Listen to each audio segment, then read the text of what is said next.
mbokk yi ñi ngi leen di nuyu di leen jaajëfal yéen ñiy safoo suivre chaîne bi di VVTV ñu leen di dalalaat ci seen jàngatu bés bi tey nag dañuy ñëw ci dossier boo xamante ni am na fukki at muy jeudi le 22 décembre 2011 Barthélémy Dias ñu jiiñ ko li nga xamante ni mooy meurtre ci ki ñuy wax Ndiaga Diouf mu doonoon kenn ci nervi yi nga xamante ni ñoom la PDS yabaloon pour ñu dem songu mairie bu Barthélémy Dias.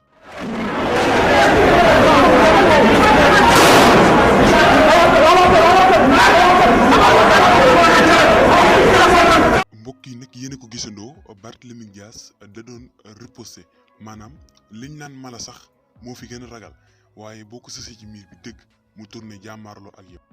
te li nga xamante ni mooy suñu sarti ndey réew mi moo wax ne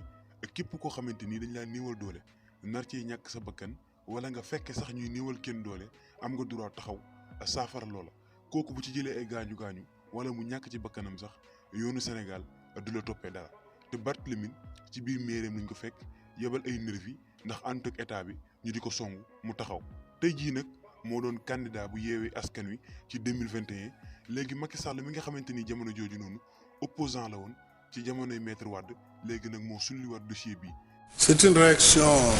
de tristesse et d'indignation. Tristesse devant la mort du jeune Ndiaga Diouf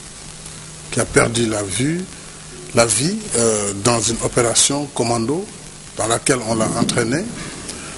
face à l'agression contre Barthélémy Dias et contre son institution municipale. ñun ñëpp ñoo déggandoo kàddu yi Macky Sall 2011 2012 2021 tey lan moo sensé ci diggante bi ba mu jël position bi ndax Barthélémy ànd ak moom te Macky Sall képp kuy adversaire politique am da lay éliminer ci saase. li waral loolu lépp nag mooy justice bi day wane ni ci ay loxoom lay nekk waaye dossier bu am fukki at kenn yéeyu yàbb ci ba tey même loolu tamit noonu la amee ci biir police bi ak gendarmerie ñenn ci ñoo xamante ni lu neex Macky Sall rek la ñuy def waaye duñ def mukk seen liggéey.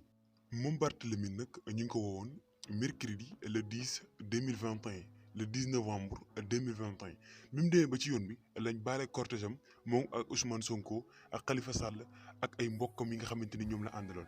jàpp nañ ni Barthélémy buñ ko woowee normalement dafa war a egg waaye wërta yëg ci ay rajo journaux di wax ni procès bi dañ ko arrêté ba le 1er décembre. te loolu lépp jubluwuñ ci lu dul Barthélémy li mu doon candidat ci Yewwi Askan Wi pour doon maire Dakar loolu rek moo leen tere ndaw ndax ñoom ñi ngi préparé Abdoulaye Diouf Sarr pour mu taxaw ci geneen wet yi. ñun ñi jàpp nañ ni dossier bii Macky Sall mooy grande responsable bi ndax lii lépp moom moo ko waral bi muy nekk ci opposant bi bëgg naa falu tax muy wax lu ko neex di sàkku ñu libéré ki nga xamante ni moom mooy Barthélémy ndax deful dara waaye nag waxuñu loolu xam na ni Barthélémy nanguut a ànd ak moom ak Khalifa Sall rey na Khalifa Sall politiquement mu ne Bart laa ciy teg ak keneen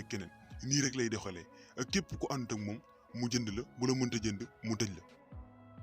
Donc je pense que pour la paix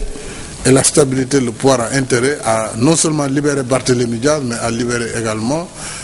Malick Noël Seck, qui croupit en prison à Tambacounda, ce qui est tout à fait inacceptable pour avoir simplement écrit une lettre au Conseil constitutionnel. daa war a xam ni faluñ ko ngir muy jëfandikoo doole police ak gendarmerie ak justice avant muy ñëw ay président dañ fay jaar te moom it bu demee ci jàmm ak salaam am 2 mandats yeneen i président dañuy ñëw continuer ci leneen kon nag wax ji jëru fee manqué lenn ba nga ko soppi ci diggante bi diggante 2011 ak 2021.